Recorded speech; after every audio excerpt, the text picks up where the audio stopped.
This is something that Vladimir Putin has not been able to keep away from the Russian people in the press and everything else.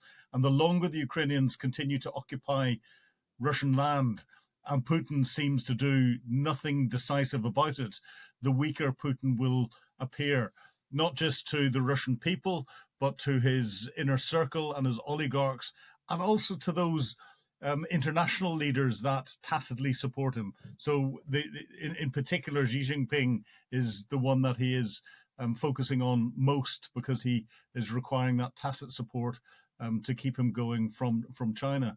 So we're in a very interesting period of time at the moment. Putin is trying to bluff it out as much as he can. We have to see where that goes. Hello and welcome to Frontline. I'm Louis Sykes. Today we're joined by Philip Ingram, military intelligence expert. Philip, thanks for joining us. To start, how would you assess Ukraine's incursion into Kursk, and where would you say they're likely to go from here? Thanks, Louis. It's interesting. The incursion into Kursk seems to be slowing down, but that's because they have probably reached their geographic limit of exploitation. So how far they can go with the numbers of troops that they've got without spreading themselves too thin. And the Russians have now had time to build up their counter to the Ukrainian offensive into the Kursk region, and therefore they're hitting greater resistance in different places. But they're still advancing and advancing slowly. But that limit of exploitation is important. It's so they don't spread their troops too thin, their combat troops. They don't leave themselves, therefore, too vulnerable to counterattack from Russian formations. And they don't spread, more importantly, the logistic lines too thin, so they can still sustain the troops that they've got in there. And of course, the Ukrainians will be keeping a weather eye on what's going on in the east. Overall, I think it's been a masterstroke by the Ukrainian planners. I see this as phase one of something else to happen. I can't see them doing this in isolation. And it has really dislocated the Russians in a way that I think has surprised most people in the West. And Putin's response to the incursion, like you say, there is now a defence in place, but so far it's failed to really push back Ukraine in the region. If Ukraine dig in now, which we're starting to see some evidence that they might be doing, how hard is it going to be to dislodge them? Well, I think look at the Russian approach. It's very interesting indeed. One of the Ukrainian military objectives, I think, was to tear troops away from the attacks that are going on in the east, where the Russians are having some success. Now, that hasn't happened. And I think Putin is deliberately trying to keep the pressure up in the east to keep this horns of a dilemma for the Ukrainians. But he's also been interesting in the way he's allocated responsibility for this.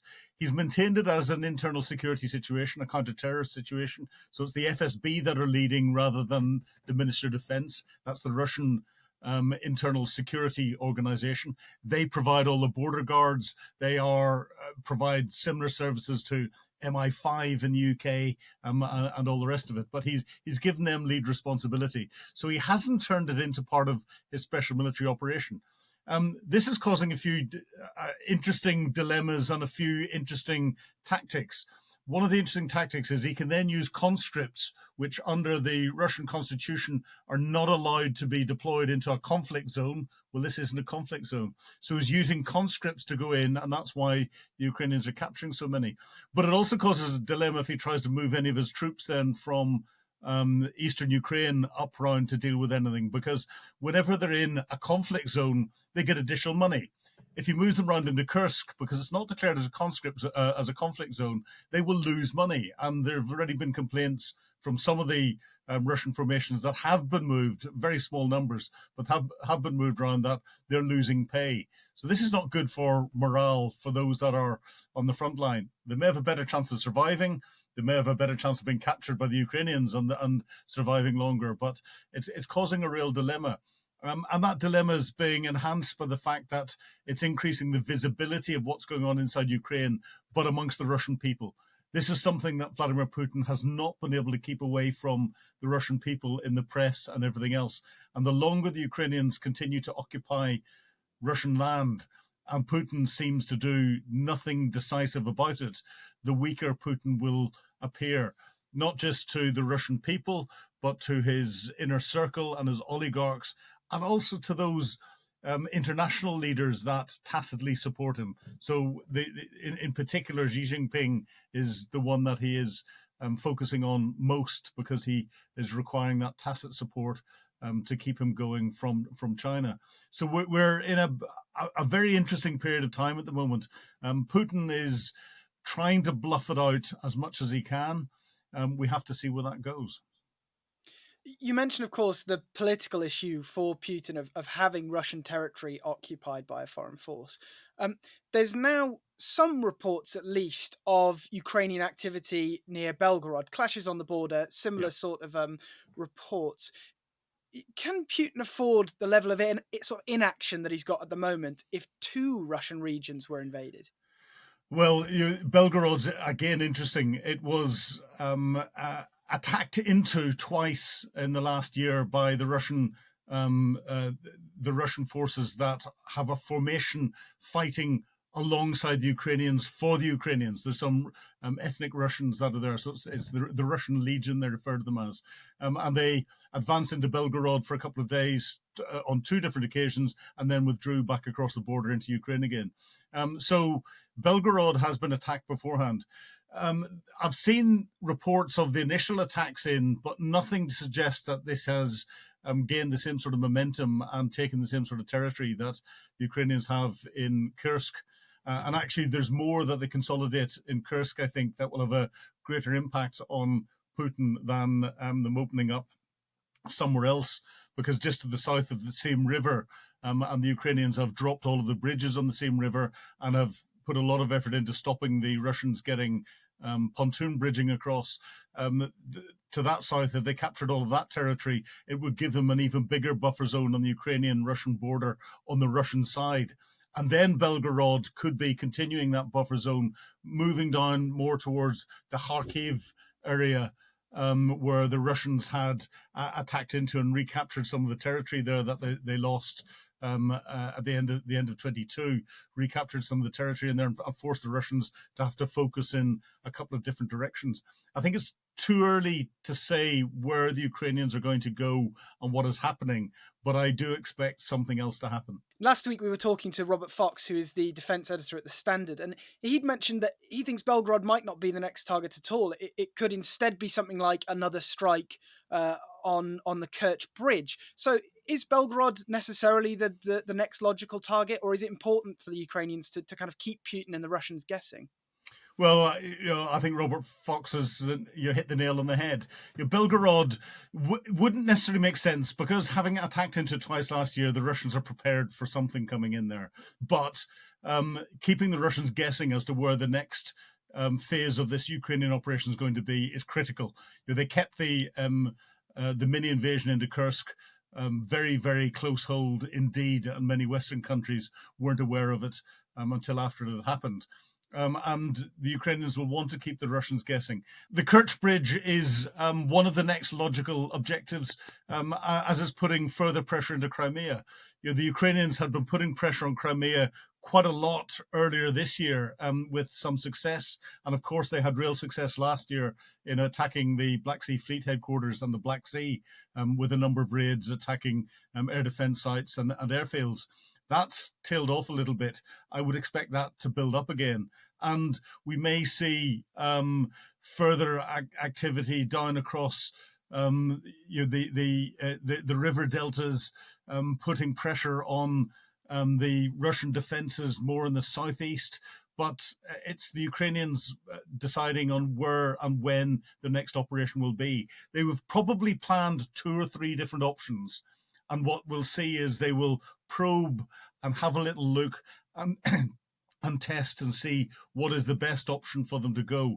And that will then be phase 2. But this is going to be a multi-phase operation, I suspect, to try and keep the Russians on the back foot and set the conditions for the Ukrainians to potentially counterattack properly on the Eastern Front at some stage in 2025. And you mentioned the Eastern Front. Of course, one of their objectives of the Ukrainians in Kursk was to kind of draw away troops from some of those crucial areas that are under pressure there at the moment. Have they had any success so far in doing that? In a one-word answer, no. And I think this is what will be keeping the Ukrainians watching closely and keeping their options open. The Russians have sort of redoubled their effort, and they're attacking into a town called Pokrovsk, and they've been pushing quite hard. Now, Pokrovsk is sort of northwest of Avdiivka, where there was an awful lot of effort put in last year, but it's a significant location for the Ukrainians because it's a hub of the rail and road logistics coming together. A city of about 100,000 before the war. The Ukrainians have just issued a compulsory evacuation order for all civilians in it. The Russians are punching hard because if they can control that, they're going to cause the Ukrainians real difficulty in maintaining the logistics support to the rest of the troops that are operating across the Donbas. It seems that Putin is doing something that is militarily right. You select your main effort and you continue with your main effort with everything that you've got unless you're forced to go and do something different. And therefore, he hasn't allowed his troops to be distracted by the Kursk mini invasion. He's keeping his effort on this main effort to capture Pokrovsk, but it's costing him an awful lot. And the Russians are throwing thousands of troops at the Ukrainian defenses. The Ukrainians are, I think, short of trained troops at the moment. There's reports coming out to say that they're short of ammunition, artillery ammunition in particular, and that will be not giving them the best opportunities to defend. And the Russians are using meat grinder tactics, the same sort of tactics that we saw Prigozhin's Wagner group using in Bakhmut for 18 plus months. And the Russians seem to be content that they can lose 1,000, 1,200, 1,300 troops a day as they gather and gain a few tens or hundreds of meters each day, but they're advancing. And there must be a level of political risk to Putin for this. He's still got these massive 1,000-man-a-day losses in Donbas. He's also now having to use conscripts, which has always been a politically risky issue for Putin, has it not? Is that not, as two issues compounded into one, going to cause more difficulty for him? I think if you look under the surface of some of the information that's coming out, and it's really difficult to analyze without you properly getting onto the front line and talking to people yourself. So I'm going on reports that I've read on Telegram, which is one of the biggest sources of disinformation that's out there, and other reports from people I've heard on the ground and all the rest of it. But Putin's use of conscripts in Kursk, kind of not declaring that a military operation, is significant, and that suggests that Putin is suffering shortage of manpower. There are also reports of troops that are going into Kursk that are not infantry troops, or they're not armored troops. They've been taken out of other units and just put in there to try and deal with things. That again suggests Putin is short of manpower. His meat grinder tactics in Donbas are really affecting him quite badly. And if we look at, he's had to go to North Korea and ask North Korea to provide some of the specialist manpower, engineering capability and all the rest of it to come and backfill so that he can take his troops and push them into this meat grinder. Putin is gambling very carefully that he can outbet the Ukrainians, and the Ukrainians are suffering huge losses as well. We haven't got the sort of numbers from them. They're keeping that very close hold, but they're having difficulty maintaining the number of troops they need on the front line, and allegedly that's affecting morale. They haven't got their best trained troops in that eastern area, which is why the Russian meat grinder tactics seem to be working. Putin is gambling quite heavily on this. Zelensky is also gambling quite heavily on this, and it's too early to tell who is going to win. If you forced me to, I'd say that Zelensky's probably got the upper hand at the moment. I was going to say, because there is another consideration, isn't there, here? The Ukrainian winter comes in roughly October. Yeah. What sort of impact is that going to have on fighting? Could it slow both the offensives? It will slow both the offensives. But what we haven't seen from the Ukrainians so far is the use of their heavy armor and armored formations attacking in, because they don't have the wherewithal to protect that properly. They can't create an air defense bubble around ground forces going in, where they put heavy ground forces going in formation level, and that's battalion, regiment, brigade, division-sized forces to punch in with armored engineer and armored artillery and all of the rest supporting them, because they haven't got those force packages together yet. They haven't got the ability to create that local air superiority. For the Russians, they will dig in and you use the weather as an excuse to try and defend more, but they can't do large armored maneuver. But they haven't been doing that anyway. So things will slow down. What the reason why armor can't operate particularly well in the winter is because the Ukrainian fields get very, very boggy. Their mud sucks. And will hold armored vehicles in place and get them stuck. And when they're stuck, they're very, very easy to, for artillery and for drones and other things to pick off. So neither side will want to leave their armored vehicles too vulnerable. And the weather, when it gets wet, it then gets cold, and it gets very cold, and that will just sap the morale out of troops that are stuck in trenches and trying to defend things. The Ukrainians are slightly better equipped than the Russians. Therefore, they are likely to be able to maintain their morale better than the Russians can.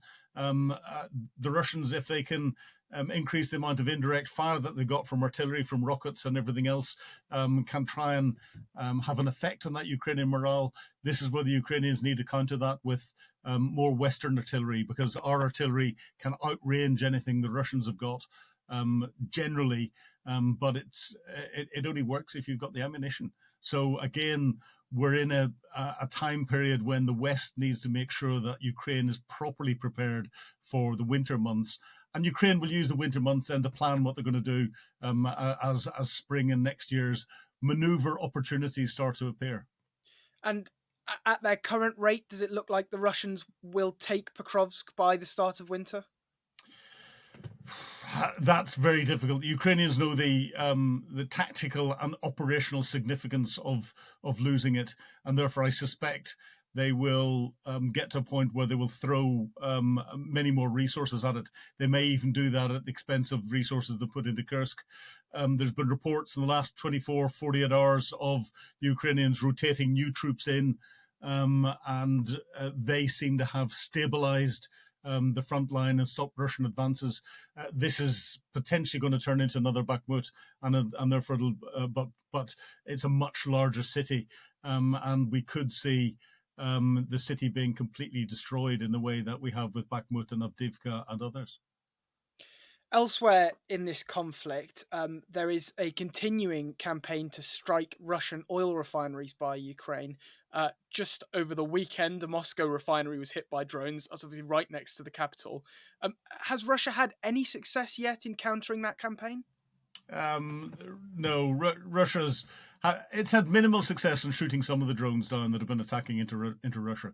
Again, this is a masterstroke by the Ukrainians. This is General Budanov, the head of the Ukrainian military intelligence, targeting in, and he's attacking the Russian center of gravity. He's attacking their wherewithal to be able to continue to fund their special military operation by attacking the oil refineries, and importantly within that, the oil storage facilities. What a lot of people don't realize is that the refineries, the output from the refineries can only be to the level that you can store the processed product that you've got out of it before it is then exported elsewhere. So if you destroy a lot of the oil storage tanks and the fuel storage tanks that we see, that reduces the ability to store stuff, and therefore reduces the capacity in the Russian refinery business to be able to then get enough product to go out and to sell and everything else. And therefore the Ukrainians are attacking all of that.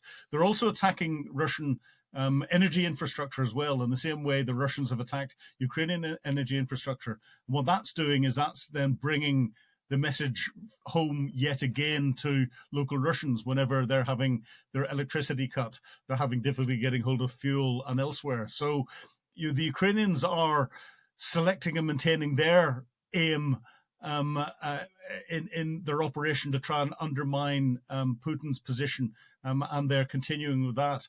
We've got a standoff between two leaders and two different tactics here. I think the Ukrainians have got the edge because they've got the initiative at the moment.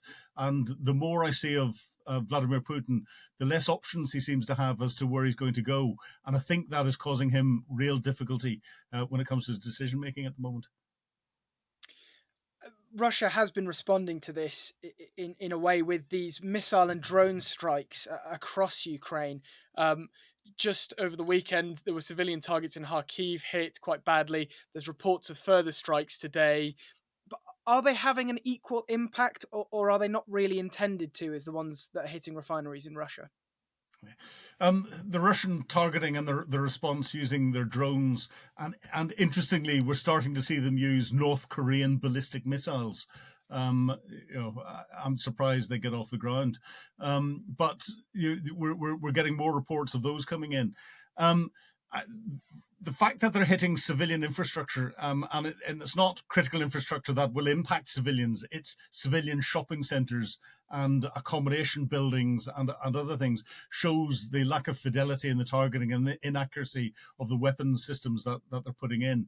They're trying to break the will of the Ukrainian people. That hasn't worked so far. The Russians have used some quite large numbers over the last week to 10 days attacking into Ukraine. Again, it doesn't seem to have had a military effect on the Ukrainians, and it's not having an effect on the morale of the Ukrainian people. It'll be interesting to see if Russia can sustain this, because in the past, when they've tried these large attacks, they then have had to wait until they've been resupplied with more Shahad 136 drones from Iran. And if they're starting to use North Korean ballistic missiles, it'll be interesting to know how many of those they've got themselves. And of course, we're not seeing as many cruise missiles, Russian cruise missiles and Russian hypersonic missiles being used, but there's still a few coming into the mix. They seem to be using the numbers that the factory can output each month rather than using them in huge volume. So Zelensky says he can stop or limit these strikes on Ukraine if he has permission to use US missiles in Russia. How would he actually do that, and are the US actually likely to give him that permission? Well, I'm slightly disappointed that the US hasn't given him permission to do that at the moment, and I think it's the US that is stopping the UK and France giving permission for the use of the missiles that we're supplying Ukraine, the Scalp and the Storm Shadow. What Zelensky wants to do is perfectly legitimate from a military perspective. He wants to target the airfields that the Russians are launching their aircraft that are carrying the cruise missiles from, and to disable those airfields and to disable as many aircraft as possible. And the mobile launch sites for these ballistic missiles, he will have fairly good intelligence as to where they are. If he can respond to those with Western missiles that can get there in a timely manner, he can stop the missiles hitting shopping centres and apartment blocks inside Ukraine. It's a very, very legitimate request, and I think it's sad that the West has not given Ukraine permission to do that yet. And just finally, Philip, Ukraine has also reported losing one of its newly donated F-16 aircraft. What can you tell us about what happened here and what the fallout's been? Yeah, it was a real shame. The F-16s were flying to try and shoot down some of the waves of Russian missiles that were coming in, attacking different cities across Ukraine. And one of the more experienced pilots, one of the first pilots that went through the F-16 training course, unfortunately, his aircraft crashed. There are conflicting reports as to whether it was shot down by friendly fire. The Americans in the last 24, 48 hours have turned around and said they don't believe it was shot down by friendly fire, but President Zelensky sacked the head of his Air Force, which suggests that there was something that wasn't quite right with everything. Whether we'll find out completely what went wrong, I don't know, but we've got brand new, very complex aircraft being flown in combat for the first time. No matter how experienced pilots are, you can get mechanical failure. You can get accidents happen, and those accidents could include something from friendly fire damaging the aircraft and causing it to fall out of the sky. If you're putting military aircraft into a military environment where you're having to shoot at things and things are shooting back at you, unfortunately, Ukraine will lose some. I don't think there's been any particular real fallout from support from the West or anything else with the loss of this one F-16. Philip Ingram, thank you very much for joining us today on Frontline. Thank you very much indeed. Thank you for watching Frontline on Times Radio.